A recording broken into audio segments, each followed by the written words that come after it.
Imagine you're drowning, like your immediate biological instinct is to thrash. Right, yeah, pure panic. Exactly. You fight the water, you claw at the surface. You're just expending every single ounce of your energy trying to swim upward. Hmm. But, and this is the wild part, what if the only way to actually survive that current was to just exhale, stop fighting, and let yourself sink all the way to the bottom? So you could finally plant your feet and push off. Yes, exactly. And today we are looking at this deeply counterintuitive philosophy that claims your mind, your actual consciousness, works in the exact same, terrifyingly paradoxical way. Which is, it's an incredibly difficult concept for the modern achiever to swallow. I mean, our entire culture is built on the absolute opposite premise. Oh, 100%. The standard equation we're fed every day is that effort equals results.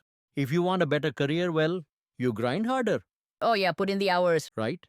And if you want to be more mindful or achieve inner peace, you force yourself to meditate longer, you push away the bad thoughts. You read the current. Exactly. You fight the current. And that is exactly what we are dismantling today for you, the listener, because if you are someone who, loves acquiring deep knowledge but feels totaled, overwhelmed by this modern pressure to maintain a perfect mindset, Which is exhausting. it's so exhausting. So this is going to be a massive relief for you. We are pulling from this incredibly fascinating, somewhat obscure book called Renounce God, Be God by Sri Bhagavat. It's a profound text. It really is. Yeah, And our mission today is to demystify enlightenment and self realization. If you've ever battled your own thoughts trying to achieve perfect peace, we're going to show you exactly why trying so hard is the very thing holding you back. it's the thrashing in the water. Exactly. So, okay, let's unpack this. And I want to start with like the single most common mistake people make the moment they dip their toes into spirituality, Well, the primary trap is adopting this false spiritual ego. right? Like people read ancient texts or they see these modern affirmations online and they immediately start pretending they are already perfect divine beings. Yeah, the fake it till you make it thing. Right. And the source text frames this using the concept of the Atman, which, traditional scripture is defined as the absolute perfect soul. It's the ultimate reality. Okay? And the analogy they use is the sun. The Atman is the sun, self luminous and absolute. But our everyday practical mind, like the one that gets annoyed in traffic or stresses over a weird text from a boss, that mind is the moon. Exactly. It has no light of its own. It only reflects a tiny fraction of that absolute light from the sun. The text calls this reflected light Chittapasa, right? Yeah, Chittapasa is basically a state of limited flawed consciousness, ignorance essentially. Yeah? So where does the conflict actually happen? Well, the conflict arises when that limited moon mind reads about the absolute truth of the sun and tries to, claim that perfection for itself. Oh, wow, okay. There's this brilliant scenario in the text to illustrate this. So, imagine a school principal standing on stage in an assembly and they're praising a specific student. Okay, I'm picturing it The principal is listing off their perfect virtues, right? Their high grades, their role model behavior, and the audience applauds. because it's coming from the principal, it's objective. Exactly. It's a fitting truth spoken from an authority, but, and here's the catch, if the principal sits down and that same student grabs the microphone and starts declaring to the crowd, I have perfect virtues, I get the highest grades, I am the ultimate role model, Oh, that is so cringe. The whole room would just die inside. right? The entire room cringes because even if the facts are technically accurate, the delivery is arrogant. It fundamentally misunderstands the context. So, how does that apply to the spiritual ego? Well, if we connect this to the bigger picture, the text argues that when the scriptures, the principle, right, Mm-hmm. say you are a pure, perfect consciousness, that is the absolute truth. Okay. But when your limited everyday mind grabs the mic and starts bragging, I am the absolute perfect universe, it's just a spiritual ego trip. Is the student bragging on stage? Exactly. And it creates profound internal confusion. The author uses this metaphor of a staircase and a parapet, or, a handrail. Right? The handrail represents the absolute truth. It is there to guide you, to orient you, but you cannot actually walk on the handrail, Because you'd fall off. right? You must walk on the steps, and those steps are your practical, messy, limited mind and body. You have to accept your limited reality first. I do have to push back on this a little bit though, because modern psychology leans so heavily into neuroplasticity. Yeah. The whole, the fake it till you make it idea. If I stand in the mirror and do intense positive affirmations telling myself I am capable or I am pure consciousness, I am literally rewiring my neural pathways. Mm-hmm. So, aren't those affirmations basically building the steps rather than just arrogantly grabbing the mic? That is a really crucial distinction. And it really comes down to the intention behind the action. Because neuroplasticity and building healthy habits, that is absolutely walking on the steps. You're acknowledging your practical reality. You're saying, I'm currently anxious and I'm using tools to reshape my practical mind. Right, that makes sense. That's healthy effort. But spiritual bypassing, which is what the author is warning against, is a form of denial. It's using the absolute truth to avoid feeling human emotions. Oh, I see. It's your mind saying, well, I shouldn't feel sad right now because I'm the boundless universe. So, it's an excuse. Exactly. That isn't rewiring your neural pathways, that's just suppressing your sadness under a very expensive spiritual sounding rug.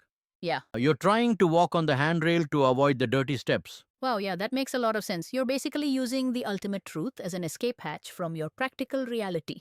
Precisely.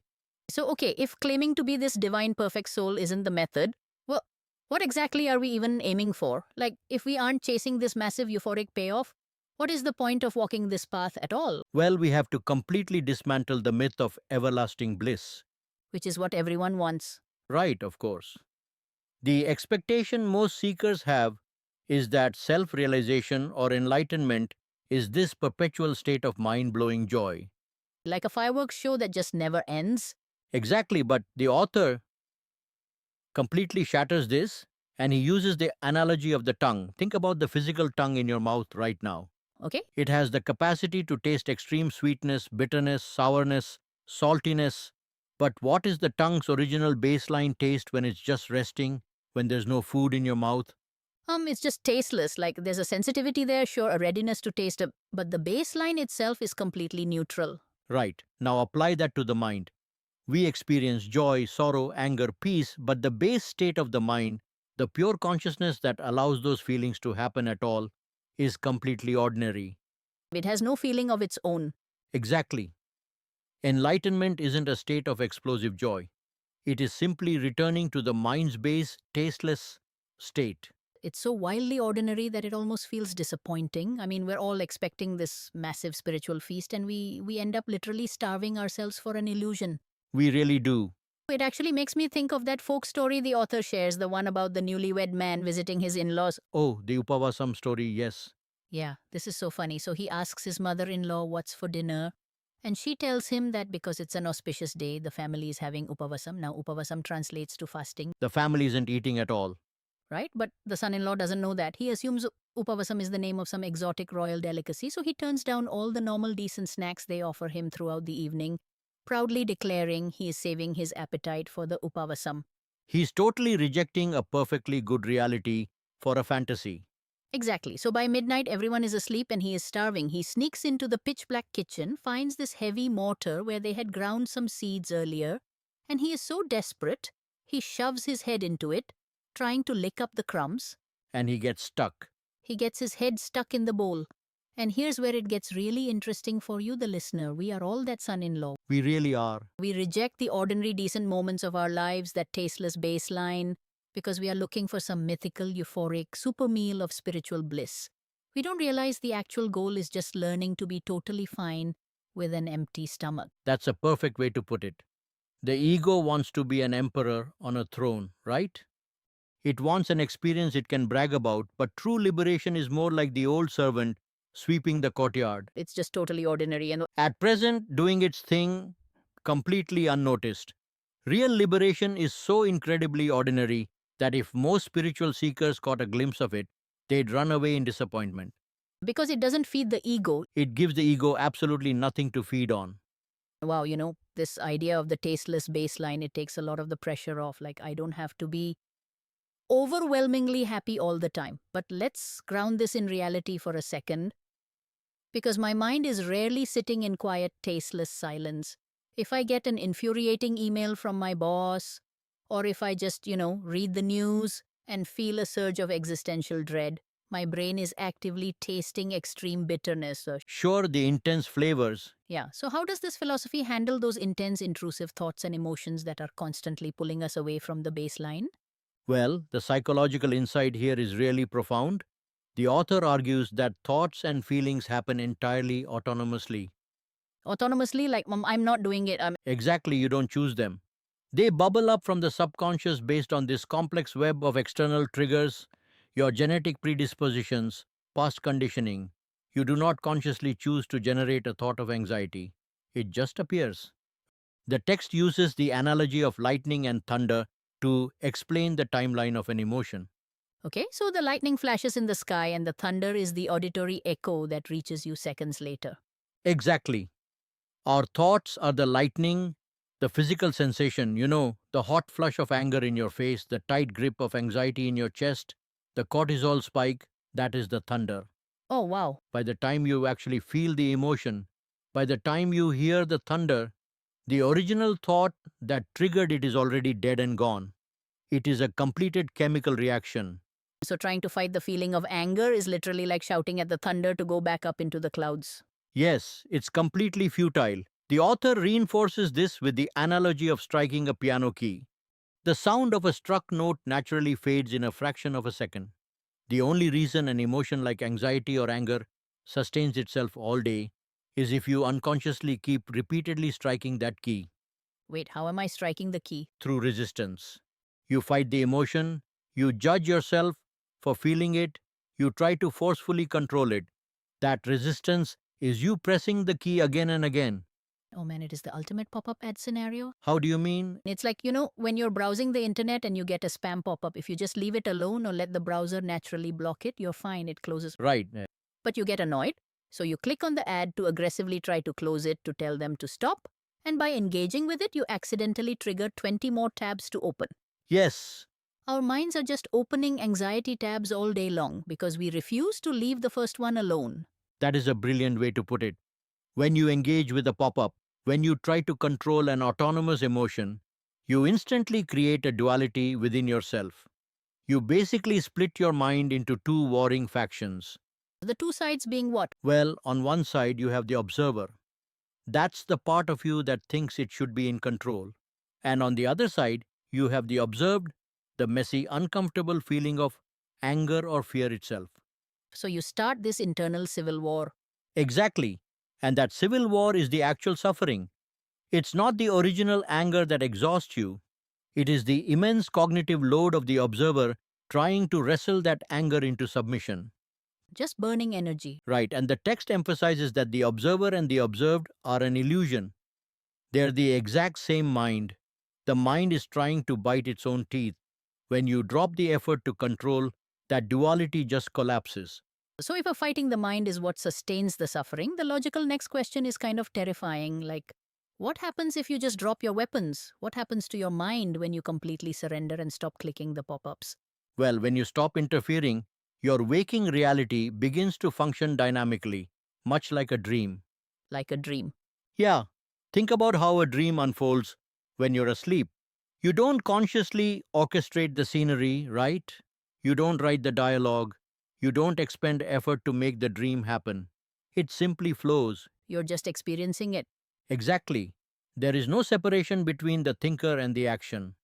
To explain the mechanics of this, the text introduces two really vital concepts, manolaya and manonasa. Okay, let's clearly define the mechanics of those two states because understanding the difference here seems to be the hinge on which this entire philosophy swings. It really is. So, manolaya is a state of mental fixation. It is the mind grabbing onto something with a white knuckle grip. Okay? When you are intensely studying for an exam, or agonizing over a financial problem, or even experiencing deep hyperfocused joy during meditation, you are in a state of manolaya. Yeah. The mind is frozen onto an object. Frozen. And while this state is highly effective for worldly achievements, it's also the root of psychological suffering because it is rigid and it requires immense effort to maintain. So if Manolaya is ice frozen and fixed, then Manonasa is water. Precisely. Manonasa is the mind flowing freely without fixation. It is the liquid state of consciousness. It is the tasteless tongue. just observing. Right. It's the mind observing the world without trying to forcibly cling to the pleasant things or violently push away the unpleasant things. And the historical proof the author provides to validate this is staggering.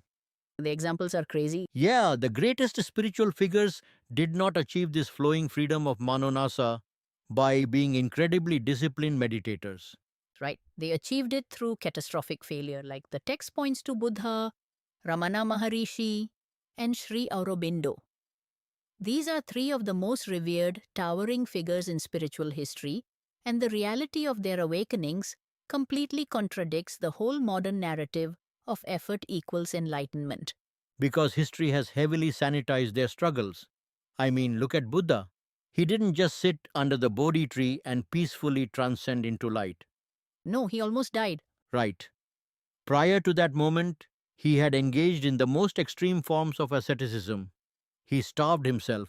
He mastered every intense meditation technique available at the time. He tried to force his mind into submission through sheer willpower. And he failed completely. He hit a wall of absolute mechanical failure of the mind. It was only when he was in utter despair and gave up all effort to fix himself that liberation occurred. The controller basically collapsed from exhaustion. And Ramana Maharishi's experience is even more visceral. Like, as a teenager, he was suddenly struck by an overwhelming, paralyzing terror of impending death Out of nowhere, out of nowhere. And he didn't try to use the positive affirmations. He didn't try intellectualize the fear or meditate it away. He literally laid down on the floor, stiffened his limbs to simulate rigor mortis, and let the terror completely consume him. he surrendered to it. He didn't resist the thunder, he leaned into the absolute worst case scenario until the internal observer, the part of him trying to survive the fear, just died. Yes. And then Sri Aurobindo, he practically abandoned his yoga practices in pure frustration. He sat with his teacher, trying to reject incoming thoughts until the sheer exhaustion of the effort caused his mind to simply stop fighting.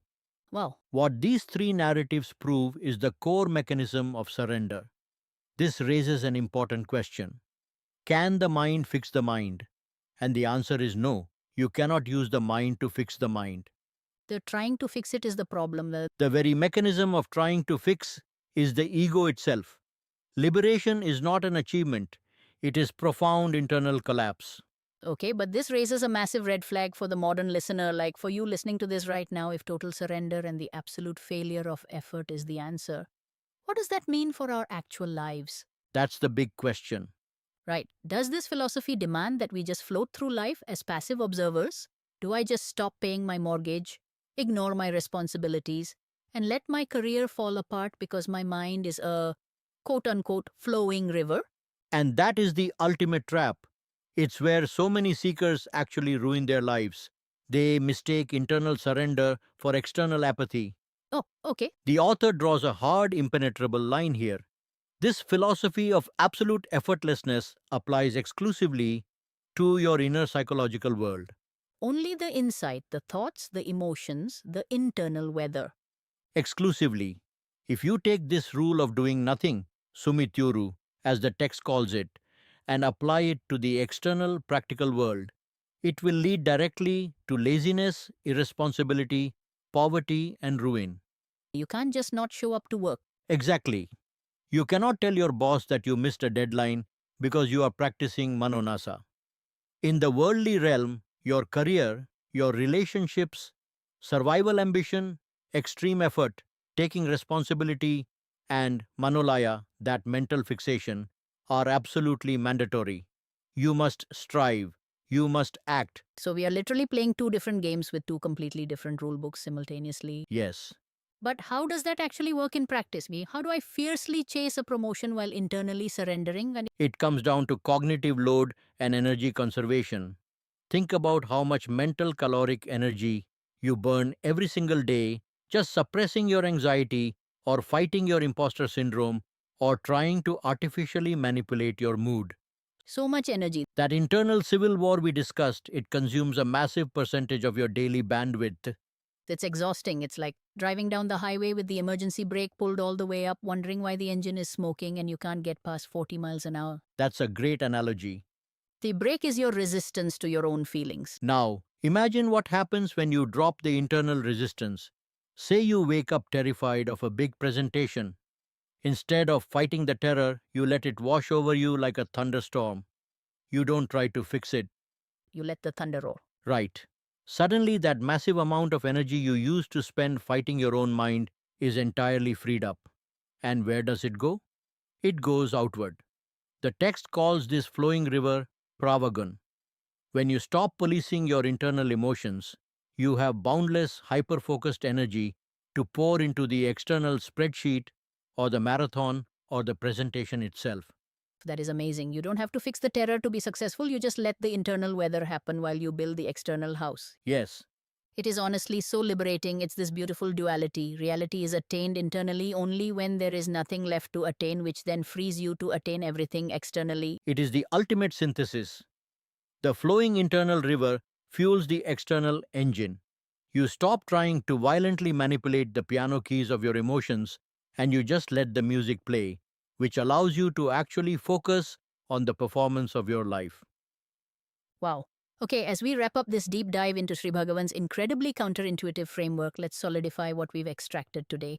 Enlightenment, inner peace, self realization, these are not magical, euphoric super states that you have to earn through grueling mental gymnastics. No, not at all.